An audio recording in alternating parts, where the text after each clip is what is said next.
สบายดีนะทุกคนมื้อนี้ตลาดเซาอยู่นะกุจานคือจะสงสารแม่ค้าเซาขายนะทุกคนแบบว่าฝนตกแห้ง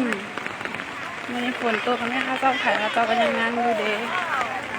เดินไปแต่สงสารเนาะน้ำเป็นฝนตกบนฝนตกแห้ง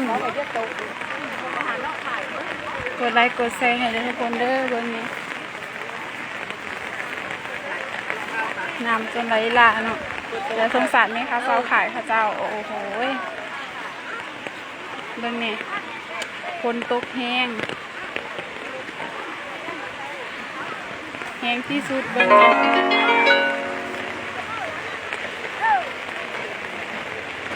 คนตกแบบบ่หยุดบ่ยั้งเลยตลาดอยู่นักกุจานเนาะ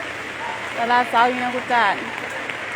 แต่สงสารไหมคะเจ้าขายค่ะเจ้าแบบคนต้มแห้งเครื่องก็ไม่ได้ขายดีมันไหนเนาะบางคนจะเก็บเมื่อบางคนก็นั่งขายบางคนก็ขายทึกๆคนต้มแห้ง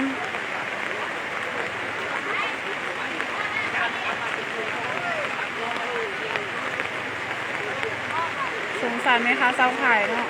แบบนั่งจองแบบมื้อนี้ก็ฝนตกเนาะบางทีหวังว่ามื้อนี้สิขายเครื่องดีแต่สุดท้ายฝนตกกับบ่ดีบางคนก็กลับบ้านไปเลย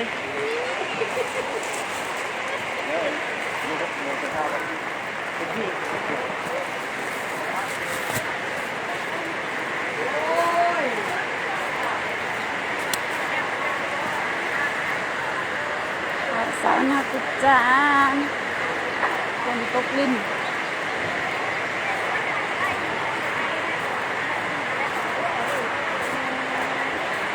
ฝนตกลิ้นแห้งเบิ่งเสื้อผ้าในตัวงามตรงนี้เสื้อผ้าหน้าผมอย่างก็แบบแพงไปเบิดเนาะมันบุกคือตะเกาแล้วเดี๋ยวนี้เงินแสนเดียวทรงตัวเดียวเกือบมันบ่ได้เลยเดี๋ยวนี้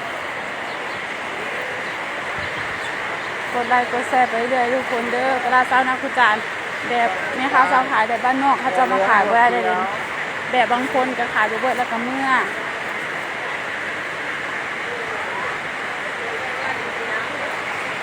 บางคนขายเบิดแล้วก็เมื่อแม่ซีนหนีเลย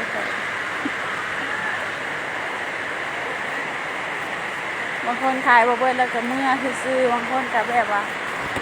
นั่งขายอยู่หันเนาะแบบคนโต๊ะคนดินกับบ่ได้เมื่อเนาะก็เป็นต้องสงสารแม่ค้าเขาเจ้าเด้กะสงสารเจ้าของไงดอกตากฝนไปเฮ็ดงานย่างไปเด้แต่สงสารตัวเองเนี่ยก็ปันนี้เราไม่ได้สงสารเท่าแม่ค้าดอกสงสารตัวเองเนี่ย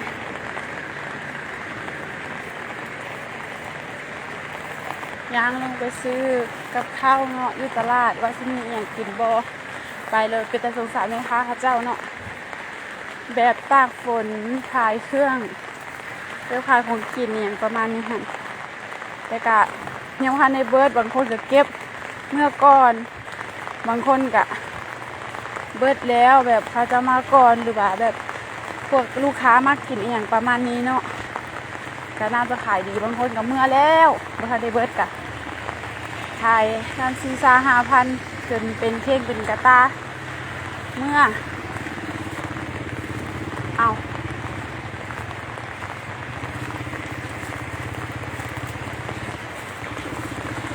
ไม่ใช่วะ